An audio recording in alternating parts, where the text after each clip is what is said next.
नमस्कार, मैं हूं पूर्वी राय। आप देख रहे हैं बीकानेर का सबसे लोकप्रिय न्यूज नेटवर्क हमारा बीकानेर। बीकानेर की ताज़ा तरीन खबरें सबसे पहले देखने के लिए हमारे चैनल को सब्सक्राइब करें। 16 अप्रैल से उदयपुर में शुरू हुई ऑल इंडिया पावर लिफ्टिंग प्रतियोगिता में बीकानेर की बेटी कंचन स्वामी ने शुक्रवार को कांस्य पदक जीतकर राजस्थान का नाम गौरवान्वित किया है। चंडीगढ़ यूनिवर्सिटी को प्रतिनिधित्व करते हुए कंचन ने 52 किलोग्राम भार वर्ग में 175 किलो भार स्क्वाट, 105 किलो बेंच और 145 के डेड लिफ्ट के साथ 425 का ताबड़तोड़ टोटल किया। कंचन ने अपनी जीत का श्रेय अपने गुरु आशीष ओझा, पीयूष सोढ़ी एवं माता पिता को दिया। इससे पहले भी कंचन के नाम कई रिकॉर्ड दर्ज हैं। आशीष ओझा ने बताया कि गरुड़ा जिम के साथ संगठित होकर वे खिलाड़ियों को उच्च से उच्च तकनीक की ट्रेनिंग उपलब्ध करवा रहे हैं, जिनमें ओझा स्वयं सभी के पावर लिफ्टिंग कोच और Piyush Sodhi musical training coach की भूमिका निभा रहे हैं, जो स्वयं नेशनल लेवल खिलाड़ी एवं राजस्थान से एकमात्र ब्रांड एम्बेसडर भी हैं और ये सुविधा हर नेशनल लेवल खिलाड़ी के लिए है। वे अपनी अतिरिक्त ट्रेनिंग इन दोनों गुरुओं के सानिध्य में कर सकते हैं। वहीं बीकानेर के राहुल जोशी ने गोल्ड मेडल जीता। इस मेडल का सारा श्रेय अपने कोच आशीष ओझा और अपने माता पिता को दिया। सोमवार सुबह 10 बजे रेलवे स्टेशन से अपने घर तक हर जगह पर स्वागत किया गया। बड़ी संख्या में महिलाओं व बच्चों ने राहुल व कंचन स्वामी का स्वागत किया गया। कितनी लगती है एक लड़की को और एक खेलों में भाग लेने के लिए किस तरह की तैयारी करनी चाहिए? सबसे पहले तो हमारे लिए सबसे टफ कंपटीशन था, क्योंकि आफ्टर कोविड के बाद हमारे अंदर ये नहीं था कि कब कंपटीशन होगा, क्या होगा। हमारे प्रिपरेशन उस हिसाब से हम करे जा रहे थे, लेकिन ये प्रतियोगिता जितना हमने सोचा था उससे कम से कम 10 गुना ज़्यादा टफ थी। और जितने भी बच्चे मेहनत कर रहे हैं, मैं उनको यही कहूँगा, ईमानदारी से मेहनत करते रहो, आपको नौकरी और आपको कैश अवार्ड्स मिलते रहेंगे। राजस्थान सरकार भी हमें कैश अवार्ड दे रही है कंटिन्यू। मेरा नाम आशीष ओझा है। ये ऑल इंडिया यूनिवर्सिटी कंपटीशन था जो कि उदयपुर में आयोजित हुआ था। और अब तक कितनी प्रतियोगिता में भाग ले चुके हो? अभी जो प्रतियोगिता है इसका जीत किस लेके से? मैं अपने माता पिता और गुरु आशीष जी ओझा को देना चाहता हूँ इसका श्रेय। नए लड़के सीख रहे हैं, उनके लिए क्या कहना? उनके लिए है कि बीकानेर में अगर कहीं को किसी को सीखना है तो आशीष जी ओझा है, जो नेशनल लेवल के खिलाड़ी तैयार करते हैं, उनसे प्रशिक्षण ले। वो घंटे की मेहनत लगती है, सालों की मेहनत लगती है। नहीं डेली अगर कोई करना चाहे, सीखना चाहे तो उसके लिए डेली कम से कम 3 से 4 घंटे, कम से कम सुबह और शाम। मेरा नाम राहुल जोशी है। खेलों में आगे आ रही है, क्या कहना चाहिए? महिला वर्ग खेलों में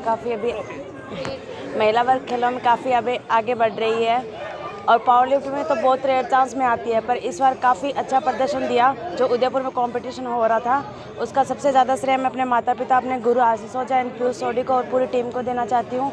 कितना कठिन होता है खेलों में अगर महिलाएं आगे आ रही है तो? क्या कह रहे हो? महिलाएं कितना कठिन हो रहा है खेलों में, जिस तरह महिला आगे आ रही है उसके लिए कंपटीशन के तौर पर? काफ़ी कठिन कंपटीशन हो रहा है, काफ़ी महिलाएं अभी पार्टिसिपेट ले रही है हमारे कंपटीशन में। पहले इतनी नहीं थी, पर आजकल जो भी कंपटीशन हो रहा है महिला में बहुत ज़्यादा कॉम्पिटिटर आ रखे हैं, काफ़ी कठिन। क्या कहना चाहेंगी जो महिलाएं हैं खेलों में भाग ले रही है उनके लिए? उनको बस मैं इतना ही कहना चाहूँगी कि जो भी आप प्रैक्टिस कर रहे हो या फिर कोई आप कहने में कोच है तो आप उनकी पूरी बातें सुनो और काफ़ी अच्छे से तैयारी करो, मेहनत करो और माँ बाप का, कोच का नाम रोशन करो। नाम बताइए। कंचन स्वामी। संभागीय आयुक्त और उप निवेशन आयुक्त डॉक्टर नीरज के पवन ने सोमवार को अंतर्राष्ट्रीय शूटर अपूर्वी चंदेला को 25 बीघा कृषि भूमि का आवंटन पत्र सौंपा। अंतर्राष्ट्रीय स्पर्धाओं में पदक जीतने पर अपूर्वी को राज्य सरकार की पॉलिसी के अनुसार बिठनोक क्षेत्र में यह कृषि भूमि निःशुल्क आवंटित की गई है। इस दौरान उप निवेशन आयुक्त ने कहा है कि अपूर्वी ने विभिन्न विश्व स्तरीय प्रतियोगिताओं में देश का प्रतिनिधित्व किया और 85 पदक जीते। यह उदीयमान खिलाड़ियों के लिए प्रेरणादायी और गर्व का विषय है। युवा खिलाड़ी अपूर्वी को आदर्श मानते हुए मेहनत करें और अपने सपने साकार करें। उन्होंने बताया कि जुलाई में अपूर्वी के साथ बीकानेर की बेटियों का संवाद करवाया जाएगा। अपूर्वी चंदेला ने सरकार की इस योजना को खिलाड़ियों के लिए प्रेरणादायी बताया और उन्होंने कहा कि बेटियां लक्ष्य तय करें और इन्हें हासिल करने में जुट जाएं। सफलता का कोई शॉर्टकट नहीं होता। आज के इस युग में लड़कियां आगे बढ़कर खेल सहित समस्त क्षेत्रों में अग्रणी है। उन्होंने राज्य सरकार द्वारा खेलों को बढ़ावा देने के लिए बनाई गई इस नीति को प्रेरणादायी बताया। उल्लेखनीय है कि अपूर्वी का ननिहाल बीकानेर में है, उसे 2016 में अर्जुन अवार्ड प्रदान किया गया। वह वर्ष 2016 के रियो और 2021 के टोक्यो ओलंपिक में भारत का प्रतिनिधित्व कर चुकी हैं। इस दौरान उपनिवेशन के अतिरिक्त आयुक्त रामप्रतन सौकरिया, उपायुक्त कन्हैया लाल सोनगरा और अपूर्वी के पिता कुलदीप सिंह मौजूद रहे। देखिए, राज्य सरकार की जो नीति है उसके अनुरूप अपूर्वी को आज 25 बीघा लैंड दी गई। उसने राजस्थान की बेटी ने पूरे देश का, दुनिया में नाम रोशन किया है। तो राज्य सरकार ने जो पॉलिसी बना रखी है उसके अनुरूप उसको निःशुल्क लैंड दी गई है। बीकानेर संभाग की बेटियां भी इनसे प्रेरणा लेंगी। हमने जुलाई में एक बड़ा इंटरेक्शन प्रोग्राम भी रखने की प्लानिंग की है, जिसमें स्पोर्ट्स से जुड़ी हुई हमारी बीकानेर संभाग की बेटियां आएँ, अपूर्वी को अपना आइकन मानते हुए उनसे सीख लें और किस प्रकार परिवार के थोड़े से सहयोग के साथ अगर हमारी बेटी को अगर सही संरक्षण, सही राह और सही सहारा मिले, सही दिशा मिले, तो वो न केवल राज्य का बल्कि पूरे देश का नाम रोशन कर सकती हैं। अपूर्वी से प्रेरणा लेकर के बीकानेर संभाग की बहुत सारी बेटियां जरूर स्पोर्ट्स के सेक्टर में आगे बढ़ेंगी। इसी विश्वास के साथ आज अपूर्वी के साथ ये जो लैंड दी गई है, हमें पूरा भरोसा है कि जो आज अपूर्वी ने बीकानेर संभाग की बेटियों को मैसेज दिया है, उससे सभी बेटियां आगे बढ़ने का संकल्प जरूर लेंगी। मेरे लिए बहुत ही हम्बल हूँ मैं इससे, और बहुत ही खुशी की बात है कि मुझे आज ये मिला है ज़मीन, और ये जो स्कीम है राजस्थान सरकार की बहुत ही अच्छी है, और इससे काफ़ी जो दूसरे स्पोर्ट्स पर्सन हैं उनको भी और मोटिवेशन मिलेगा, और भी यूथ को मोटिवेशन मिलेगा कि जुड़ें, स्पोर्ट्स से जुड़े और आगे बढ़ें और अपने सपने पूरे करें। बच्चियों को यही मैसेज देना चाहूँगी कि सपने सबके होते हैं, और जो भी आप सपना देख रहे हैं उसको पूरा करने के लिए मेहनत करते रहें। मेहनत के बिना कुछ मुमकिन नहीं है, और उनके परिवार को भी मैं ये संदेश देना चाहूँगी कि उनको बढ़ावा दें, उनको रोकें ना, और उनको अपने सपने पूरे करने में पूरी उनके मदद करें और सहयोग रखें।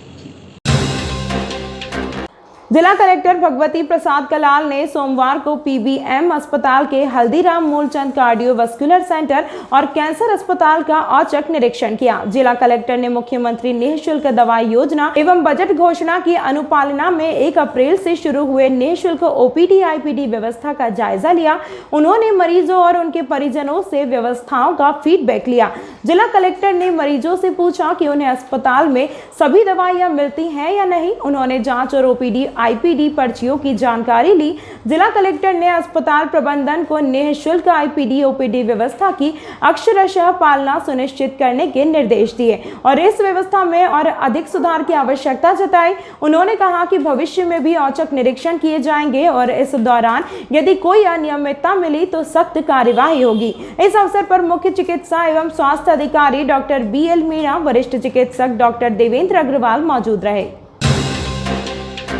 पटवार मंडल रासीसर, जेगला, जेसलसर व काकड़ा को पुनर्गठित तहसील नोखा में रखने की मांग को लेकर विधायक बिहारी बिश्नोई ने जिला कलेक्टर को ज्ञापन दिया, जिसमें बताया कि बजट घोषणा अनुसार जिला कलेक्टर बीकानेर द्वारा बीकानेर जिले में नेखा तहसील का पुनर्गठन करते हुए नोखा में पांचू, जसरासर उप तहसील गठन के प्रस्ताव राजस्व मंडल अजमेर को प्रेषित किए गए हैं, जिसमें पटवार मंडी रासीसर व जेगल को उप तहसील पांचू में शामिल किया गया और पटवार मंडल जैसलसर व काकड़ा उप तहसील जसरासर में रखा गया है। ज्ञापन में बताया कि ग्राम पंचायत जैसलसर, धुपालिया, गोंदूसर, काकड़ा, रासीसर, पुरोहितान, रासीसर, जैगल, जैसलसर, काकड़ा, रासीसर को पुनर्गठित तहसील नोखा में रखा जाए, क्योंकि चारों पटवार मंडल भौगोलिक दृष्टि व आवागमन की दृष्टि से तथा दूरी की दृष्टि से नोखा तहसील मुख्यालय के समीप है, लेकिन प्रस्ताव में इनको नोखा तहसील से बाहर उप तहसील पांचू व जसरासर में रखा गया है,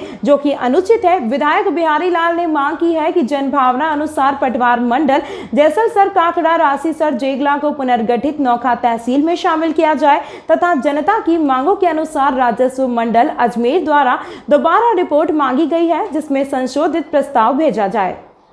और नई उप तहसीलों का पुनर्सीमांकन जो नोखा के तहसीलदार ने किया, वो 16 मार्च को जो परिसीमांकन हुआ वो जायज़ था। और उसके बाद क्या राजनीतिक दबाव रहा कि 21 तारीख को तहसीलदार ने नया परिसीमन जारी करते हुए हमारे जैसलसर पटवार मंडल के तीनों गांवों को, धुपालिया, जैसलसर, गोंदूसर को 5 नोखा से निकाल के जसरासर में डाल दिया और राशीसर और जेगड़ा पटवार मंडल के 3 गांवों को नोखा से निकाल के 5 में डाल दिया। ये बहुत ही अव्यवहारिक बात है। जनता को सुविधा की जगह बड़ी दुविधा खड़ी हो गई है। वहाँ जाने का कोई सीधा रास्ता नहीं है, जाने का कोई सीधा पब्लिक ट्रांसपोर्ट नहीं है। लेकिन हमारे जनता की मांग पर हमने इस बात को राजस्थान की सरकार, revenue minister, revenue board chairman, secretary सभी को भेजा और वहाँ से रेवेन्यू बोर्ड सेक्रेटरी ने कलेक्टर को आदेश किया कि दोबारा से इनकी रिपोर्ट भेजी जाए। कलेक्टर हमने वहाँ ज्ञापन भी दिया SDM के नाम मार्फत कलेक्टर के नाम का। कलेक्टर महोदय ने यहाँ से आदेश करके दोबारा तथ्यात्मक रिपोर्ट भी मांगी, लेकिन नौका तहसीलदार और नौका प्रशासन इतना हठधर्मी हो चुका है कि उसको जनता के सुविधा से कोई सरोकार नहीं है। वो अपनी बात को जायज़ ठहराने के लिए कुतर्क कर रहा है। तर्क तो दुनिया ही देती है, लेकिन कुतर्क करते हुए गलत रिपोर्ट पेश कर रहा है, गलत तथ्यात्मक रिपोर्ट पेश कर रहा है, जन भावना का अनादर कर रहा है। इसलिए आज हम कलेक्टर महोदय को हमारी बात कहना है। 5 गांवों के मुख्य लोग आए हैं, पूर्व सरपंच, वर्तमान सरपंच, पंचायत समिति सदस्य सभी लोग आए हैं और हमने कलेक्टर महोदय से निवेदन किया है कि आप अपने तहसीलदार को बुला के इस रिपोर्ट को दुरुस्त करवाइए और जनता के लिए सुविधा की बात हुई है तो उसको दुविधा न खड़ी हो, इसको तुरंत दुरुस्त कराए। अन्यथा बड़ा जन आंदोलन, हम सब नागरिकों का दबाव है, सब नागरिक जन आंदोलन करेंगे, अपने हक की लड़ाई लड़ेंगे। उसकी जिम्मेदारी प्रशासन की रहेगी। आपकी मीटिंग हुई, कलेक्टर साहब ने क्या आश्वासन दिया? कलेक्टर साहब इसको दोबारा दिखवाएंगे। बीकानेर में रविवार को हुए एक भीषण सड़क हादसे में पति गजेंद्र, पत्नी शुचि और 10 महीने के बेटे की मौत हो गई। करीब 3 साल पहले ही कोटा के रावत भाटा में रहने वाले गजेंद्र ने शुचि के साथ लव मैरिज की थी। दोनों पति पत्नी जयपुर के विद्याधर नगर में रहते हैं। गजेंद्र काम के सिलसिले में अक्सर बीकानेर में रविवार को हुए एक भीषण सड़क हादसे में पति गजेंद्र, पत्नी शुचि और 10 महीने के बेटे की मौत हो गई। करीब 3 साल पहले ही कोटा के रावत भाटा में रहने वाले गजेंद्र ने शुचि के साथ लव मैरिज की थी। दोनों पति पत्नी जयपुर के विद्याधर नगर में रहते थे। गजेंद्र काम के सिलसिले में अक्सर टूर पर रहते थे। पत्नी घर पे अकेली न रह जाए इसीलिए साथ ले जाया करते थे। बीकानेर भी वे टूर पर ही आए थे। काम पूरा होने के बाद वापस लौट रहे थे। इस दौरान रास्ते में दर्दनाक हादसा हो गया। बेटे के रूप में गजेंद्र और शुचि के घर 10 महीने पहले ही खुशियां आई थी। 2 दिन पहले बीकानेर टूर में भी गजेंद्र अपनी पत्नी शुचि को साथ ले आया। यहां एक होटल में रुके हुए थे। टूर पूरा होने के बाद उन्हें वापस जयपुर लौटना था। रविवार को दोपहर करीब 1 बजे ये सोचकर रवाना हुए थे कि शाम होते होते वे जयपुर पहुंच जाएंगे, लेकिन होनी को कुछ और मंजूर था। सामने से आ रही पिकअप गाड़ी ने इतनी जोर से टक्कर मारी कि श्री डूंगरगढ़ के कीतासर के पास हुए इस हादसे में तीनों की मौत हो गई।